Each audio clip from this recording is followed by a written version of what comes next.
Hey, what's up, YouTube? How's everyone doing? Not doing too badly myself. It's been a few weeks.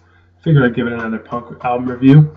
The Bad Brains have a new album out, and I figured they deserve a review as much as anyone. So I'm gonna give them one. So I'm just gonna dive right into it, and I hope you enjoy it. Coming back from Megaforce Records a second time, Into the Future stirs up a lot of mixed feelings in myself, as well as I'm sure many punks out there. I can't think of a reason why it wouldn't. This is the same hardcore punk band that released arguably the best hardcore album of all time. This is also the band that released Rise, which I'm sure we all know how much that album sucked. I'm sure after that album, a lot of people probably jumped off the Bad Brains bandwagon.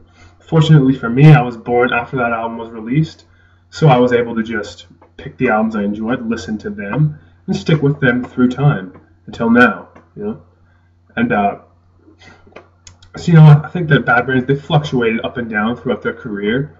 And this album did give me the impression the Bad Brains are different, not because they're getting older, but because they actually want to be different. And, a lot of the tracks on this album seem to revert back to their earlier days, with quickness and their late 80s material. They were never really able to capture their original 1980 album because, HR doesn't really do those shrieks that I like so much. He really basically just sticks to singing now, which is cool. He does the loud singing, the metal style, I guess. But I will say that back in the day, they used to have, even in the first album, they had the reggae stuff, which I respected, but it wasn't really my thing. But with songs like I Love I.G.I., I didn't have to listen to that song. There were songs like Pay to Come, Band in DC, Right Brigade, and all those, great songs that I could just go to. But it seems like nowadays, all their songs on their albums are just, they either have the traditional reggae or they have faster, more aggressive versions of the same Rastafarian themes. But it's still kind of neat if you think about it, because how many hardcore bands out there still have that PMA attitude? How many bands are founded upon love and respect? That's their main lyrical theme, and I think that that's kind of cool. In the opening title track, we see that they stick to the same psychedelic speed thrash that we've all come to enjoy over the years, and it also sets the tone for the rest of the album, because the album is a thrash album. We lead into our next track entitled Popcorn, where things really seem to slow down with their trademark metal sound in the late 80s. For the duration of the album, we get the usual thrash formula with a different spin on each song. We end with two reggae tracks entitled Make a Joyful Noise and MCA Dub. Both great tracks if you're into that kind of thing. But for me and a lot of my friends, I always felt that combining reggae with metal and punk was always the Bad Brains' biggest downfall.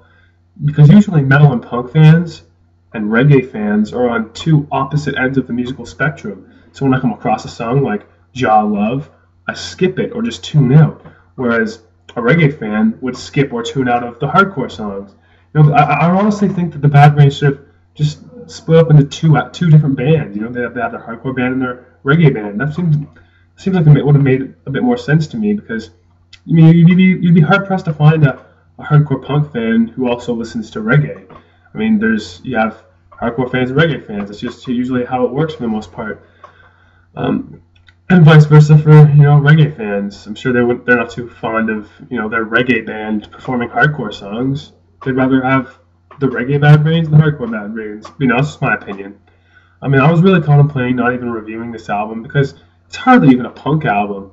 With the exception of perhaps the track Come Down, I was hard pressed to find even a single punk track on this album. Now again, I maintain that this album can still qualify as enjoyable, just not really the punk variety. I still really enjoy thrash metal. Don't get me wrong, I'm not trying to take away anything from this album by calling it thrash or calling it metal. It just might come as a little bit of a surprise to Bad Brains fans of their earlier work. However, if you've been keeping up to date with the Bad Brains albums, if you heard Build a Nation, you would have seen this album coming. In other words, they didn't really surprise me too much or give me anything I didn't think that they would. For fans of thrash metal, including myself, I recommend giving it a listen. Overall, this album for me gets a 6.5 out of 10. Not their best, not their worst. Sits about right in the middle. Nothing to really write home about. But if you're a Bad Brains fan, you gotta give it a listen. If you're a fan of thrash metal in general, I recommend giving it a listen. This one just it sort of sits in purgatory. You know, like it's okay, but they've had better. So yeah, anyways, that really wraps it up for this review. Comment in the section below. What do you think of this album? Like, subscribe, do your thing. And I'll see you next time. Peace out.